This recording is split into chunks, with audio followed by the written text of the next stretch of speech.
یکی از شفاف‌سازی‌هایی که در رابطه مسائل مالی خیلی مهم هستش که باید حتما در موردش صحبت فاند هست. ما در سال 2025 از سیتی آف آستین فاند گرفتیم از قسمت آرت، ایژوکیشن اند کالچر. فاند بزرگی هم گرفتیم که باعث افتخارمونه.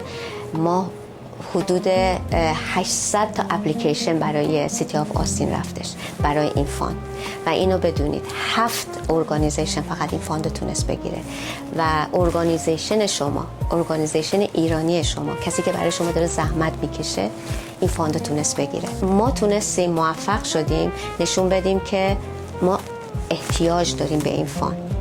ما گروهی هستیم که میخوایم پیشرفت کنیم، میخوایم ارگانایز شیم، میخوایم دور هم جمع شیم، امکاناتش نداریم و اینها دیدن که آستین آیپا چندین سال داره زحمت میکشه، جایگاه اینا ندارن و اینو براشون خیلی این قضیه اهمیت داشت و حساب کتاب رو دیدن یه چیز خیلی ساده و درست و منطقیه. یه بار دیگه میگم مردن بیش از 800 اپلیکیشن بود، 7 ارگانیزیشن تونستن این پولو بگیرن و یکی از این ارگانیزیشن آستین ایرانیان پروفشنال اسوسییشن. چیزی که برای ما خیلی خیلی مهم بود. نشد که ما بشینیم جلسه بذاریم کاری بکنیم که توضیح بدیم برای کامیونیتی این فاند چی هستش. ما کامیونیتی رو اول ایژوکیت میکردیم، ما اول میگفتیمش این فاند چی هستش، ولی در اثر همون نبودن اون والانتیره همه کارا رو دوش خودمون، پیدا کردن جا، برنامه ریزی، اینشورنس ها، خیلی. ولی حالا میخوام توضیح بدم که این فاند چی هستش. ما این فاندی که از سیتی آف آستین گرفتیم برای این نیستش که ما کار برنامه مجانی بذاریم. اولا خیلی طول کشید که ما راضی کنیم که کامیونیتی ایرانی احتیاج داره به یه خونه، به یه جایی که هممون بیایم دور هم جمع بشیم، هممون زیر یه سقف باشیم، که این سنتر رو داشته باشیم که نشون بدیم ما میخوایم کامیونیتی داشته باشیم و کامیونیتی این افراد جدید که میان یه جایی داشته باشن که بیان حرفشون رو بزنن، برنامه داشته باشیم، برنامه‌های متنوع برای بچه‌ها، برای بزرگا، برای مسن سالا داشته باشیم که داره.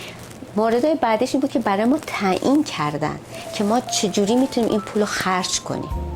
اینجور نیستش که من امروز تصمیم بگیرم برم بگم اوکی من امروز پولو میدم بیام شیشه‌های اینجا رو تمیز کنم، یا من پول میدم به فلان والانتیری که این کارو بکنه. نه، اینا تعیین شده است. ما اومدیم گفتیم بیاید سیتی آف آستین به ما کمک کنیم، ما می‌خوایم کامیونیتی ایرانی بسازیم، ما می‌خوایم فرهنگمون رو اشاعه بدیم، ما می‌خوایم کالچرمون رو اشاعه بدیم. اونا گفتن اوکی شما اینقدر میتونید اینجا خرج کنید، اینقدر میتونید اینجا خرج کنید، اینقدر میتونید اینجا خرج کنید و ما طبق اونها باید خرج کنیم. چون سیتی آف آستین اینو میگه ما به شما پول میدیم، شما اقتصاد آستین رو بچرخونید با این پول. شما برنامه بذارید، افراد بیان تیکت بخرن، از جاهای دیگه بیان و این اقتصاد آستین بچرخه. برید هتل برنامه بذارید، این هتل کاستومر مشتری داشته باشه. بعد این پولی که شما به هتل میدید ما درصدش رو میگیریم، وام بعدی رو میدیم، فاند بعدی رو میدیم. این چرخشه. به من میگن تو اجازه نداری ساوند سیستم بخری $1000، ولی اوکی $2500 برای مهرگان، برای چی بری پول ساوند سیستم اجاره بدی، چون میگن تو بیزینس دادی به یه بیزینس دیگه. هدف اینه. یکی از عزیزان خیلی مثال خیلی قشنگی برای من زد، گفت مهناز این مثل یه بذر میمونه دست تو که تو باید بلد باشی بپاچی روی یک زمین حاصلخیز، به موقع آب بدی و این رشد کنه بیاد بالا و سیتی آف آستین و سیتی اصلا آستین ببینه که با این فاند ما چقدر تونستیم رشد کنیم. باید حساب کتاب 2025 رو به سیتی آف آستین بدیم، باید گزارش کامل بنویسیم ما با این پول چی کار کردیم، ما چقدر باعث پیشرفت شده، ما 2025 کجا بودیم، اول 2026 کجا هستیم. و این گزارشش الکی نیست. ما قسمتی از این فاند گرفته شده به ما ندادن، اینها باید درست باشه تا اون قسمت رو به ما بدن. یعنی ما فعلا آیپا عجیب خودش یک سری خرجا رو کرده با امیدی که کارمون درسته که بتونیم اون قسمت دیگه رو بگیریم.